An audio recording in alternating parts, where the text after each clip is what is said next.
Político millennial, presidente de El Salvador, genio del marketing, devoto de la fe en Dios y autodenominado el dictador más cool del mundo, bienvenidos al storytelling de Nayib Bukele.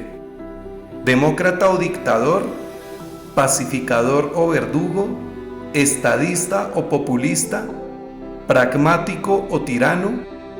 Depende de cómo se mire, asimismo se podría armar un concepto acerca de Nayib Bukele como presidente. Lo cierto es que es el presidente de América Latina con la popularidad más alta. Algunas consultoras apuntan a que más del 90% de los salvadoreños aprueban su gestión. Si bien las encuestas en los últimos 10 años no se han caracterizado por ser muy atinadas, para este caso no se precisa mucha exactitud de estas, pues es muy evidente que su aprobación es alta. Eso también se puede evidenciar porque tiene muchos fans en toda Latinoamérica. Seguramente todos en algún momento hemos escuchado hasta la persona más despolitizada de nuestro círculo social esbozar algún comentario acerca de Bukele, y no precisamente uno malo, por lo general son todos buenos y están de acuerdo con su manera de proceder respecto a las políticas de seguridad que ha implementado durante su mandato. Nayib Bukele nació el 24 de julio de 1981 en San Salvador. De padre palestino y madre salvadoreña, siempre tuvo una vida acomodada. Su familia tenía la fortuna de gozar un buen pasar económico.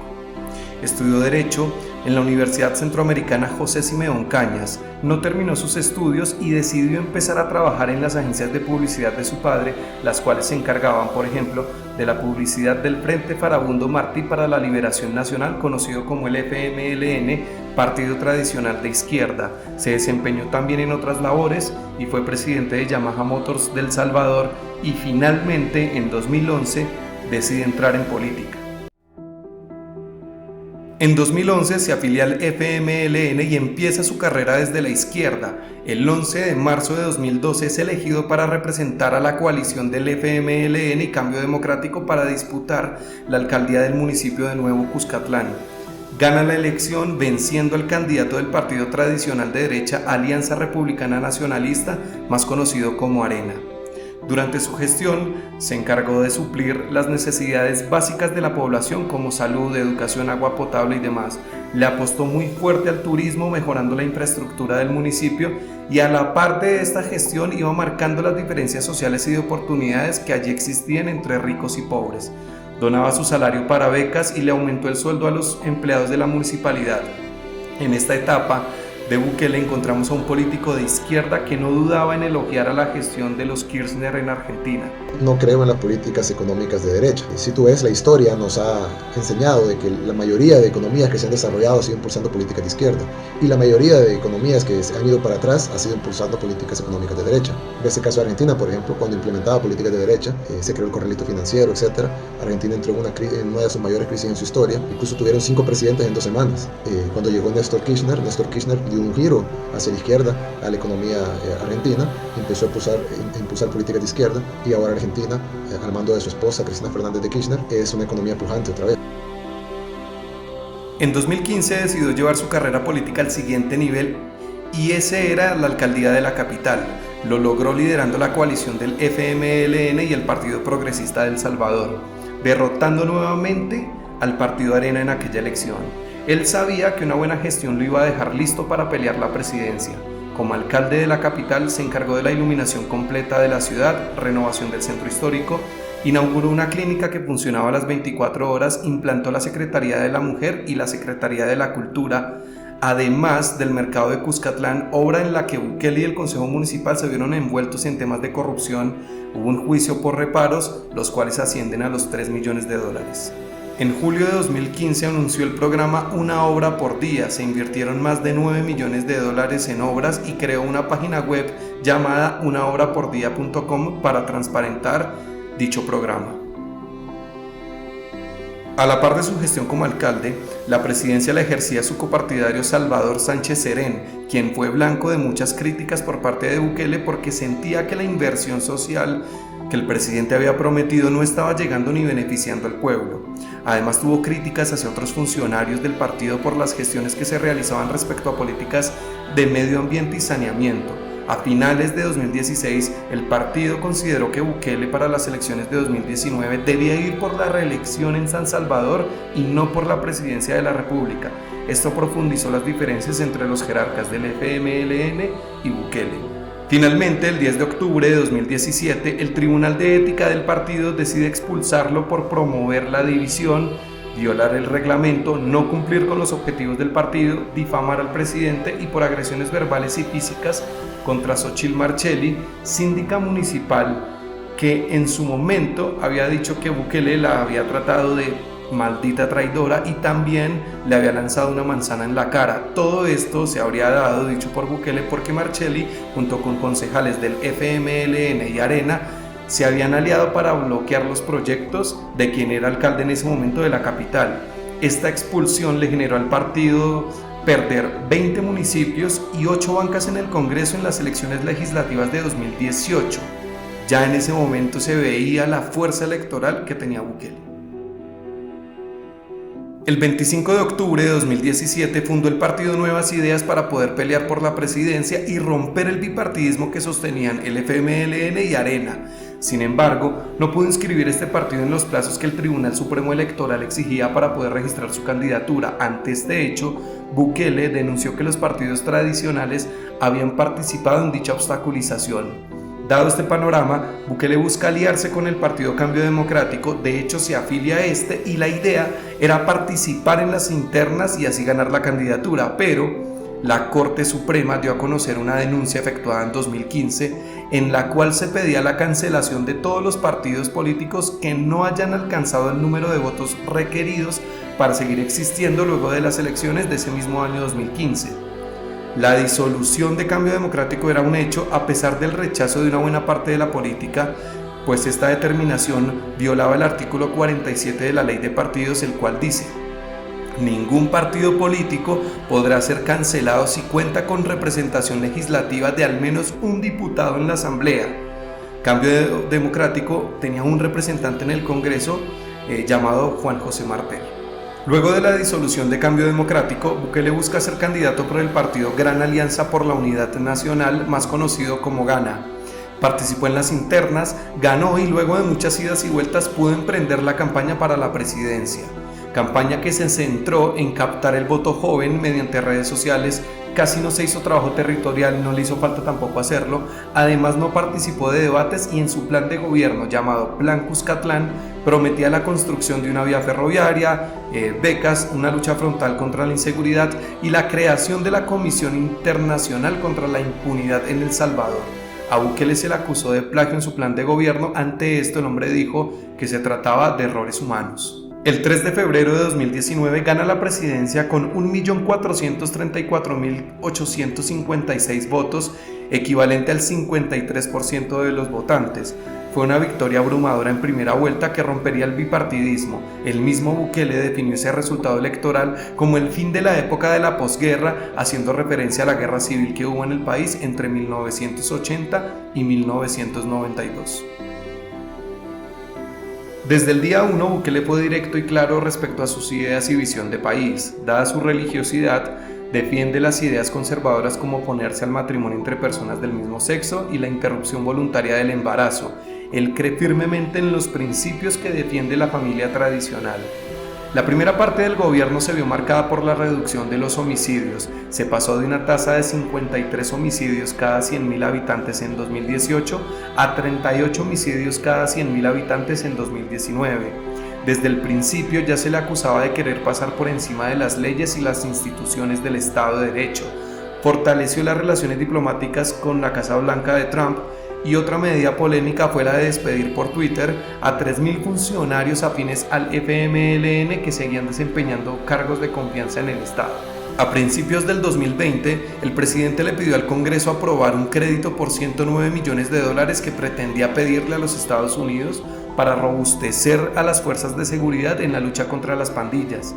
El Congreso se negó a esta petición y recordemos que cuando asume Bukele, lo hace con minoría en el Parlamento y el Congreso estaba dominado por el FMLN y Arena.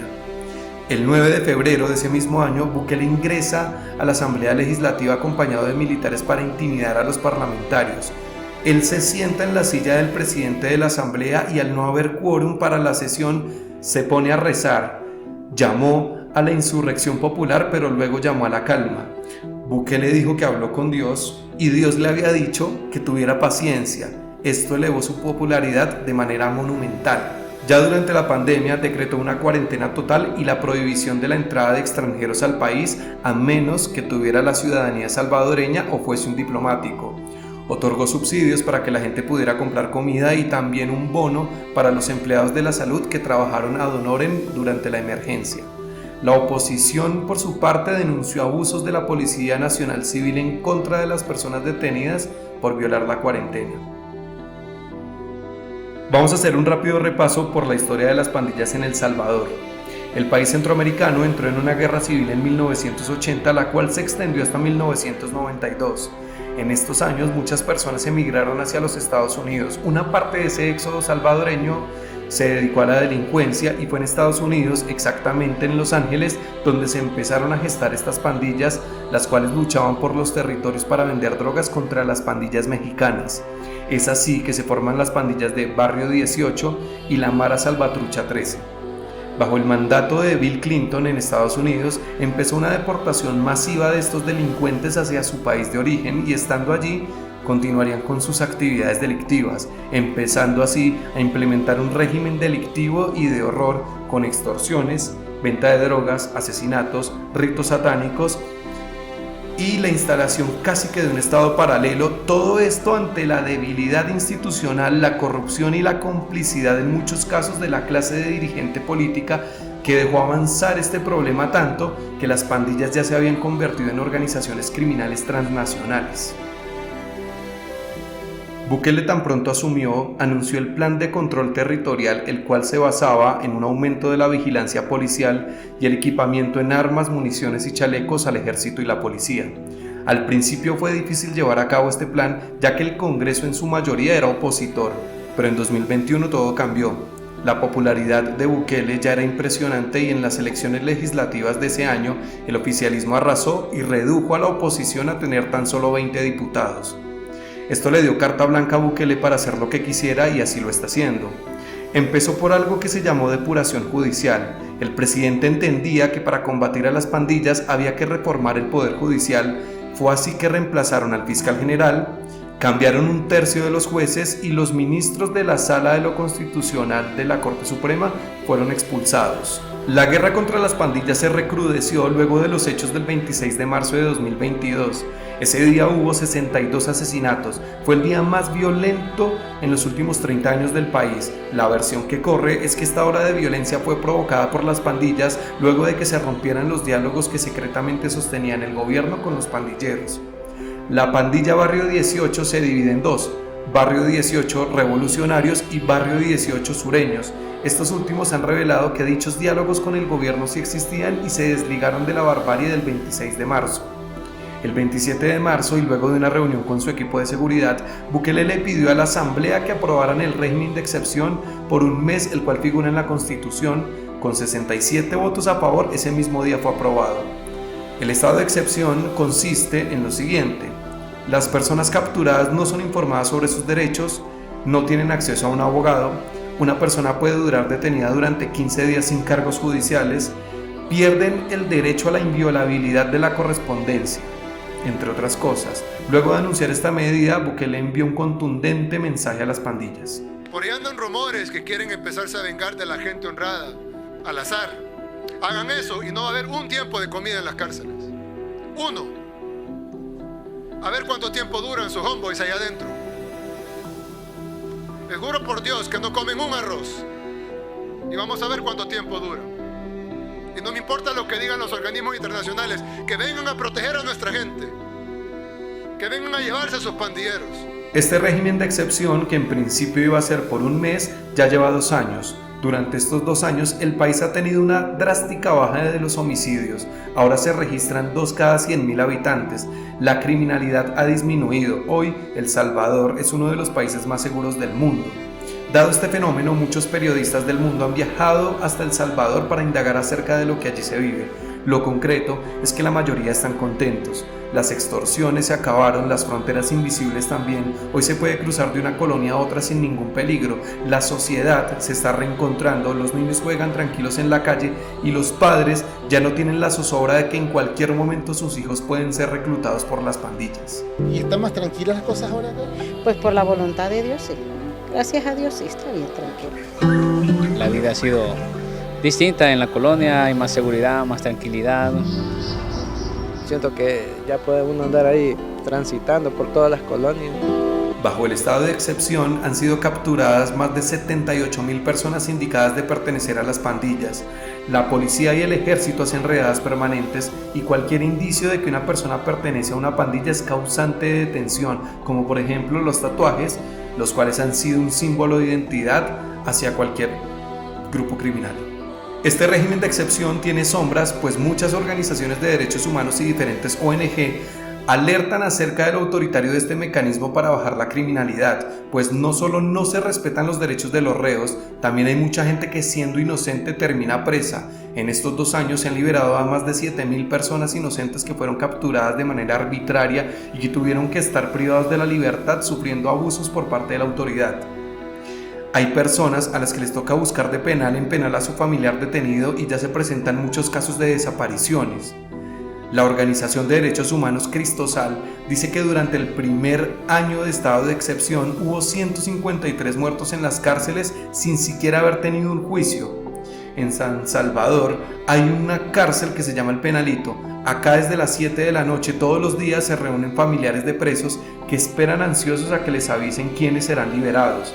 Muchos de los familiares que están a las afueras de esta cárcel argumentan que su pariente fue detenido injustamente y que no son pandilleros. Brian, el hijo de Norma, fue arrestado hace un año. Desde entonces no sabe de él. ¿Ha podido hablar con su hijo? ¿Lo ha podido visitar? No, tenemos un año de no saber si ellos viven. Tenemos un año de no verlos. Hay muchos que ya murieron, fíjese.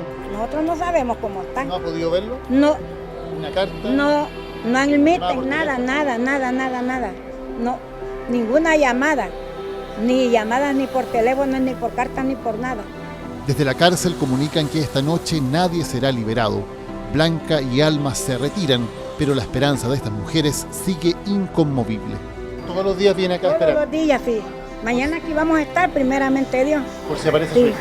Sí, para llevar a nuestros hijos. Hace poco más de un año el gobierno abrió el CECOT, Centro de Confinamiento de Terrorismo, con capacidad para 40.000 presos. En esta cárcel hay solo pandilleros. Allí están hacinados, descalzos y con poca comida. Las pandillas no están separadas ni por celdas ni por pabellones. Están todos revueltos y los líderes de las pandillas hicieron un acuerdo de no matarse en la cárcel. Nayib Bukele es producto de una democracia débil, de un bipartidismo que no le brindó soluciones al pueblo. Es producto de la enorme corrupción que atraviesa todas las esferas de la sociedad. Bukele es un líder que pone sobre la mesa el debate sobre si la democracia es eficaz o no. Un líder como Bukele, que hace más de 2 años gobierna por decreto y que tiene una popularidad tan alta, nos obliga a pensar que la democracia debe ser revisada, no para terminarla, sí para mejorarla. Utilizar aquella frase famosa, el fin justifica los medios, calza perfecto con lo que vive El Salvador. Hoy, en El Salvador, el 90% de la población no le interesa si a los presos se les respeta los derechos o no, si las detenciones son arbitrarias o no, si los reos tienen derecho a un abogado y a un juicio justo, si se mueren o no en las cárceles. No les interesa lo que digan las organizaciones de derechos humanos o las ONG. Y nada de esto les interesa. No porque sean unos hijos de puta insensibles, simplemente entienden que nunca nadie se había preocupado por ellos como si lo hace Bukele. Se sienten protegidos, contenidos, cuidados. Sienten que por fin alguien los atiende, que se están sacando de encima el yugo de la delincuencia, la extorsión, la muerte, y también piensan que no debe haber siquiera un ápice de justicia o clemencia para con estos delincuentes que durante 30 largos años llenaron sus vidas de horror, dolor, miedo y sobre todo la zozobra constante de no saber si habrá un mañana.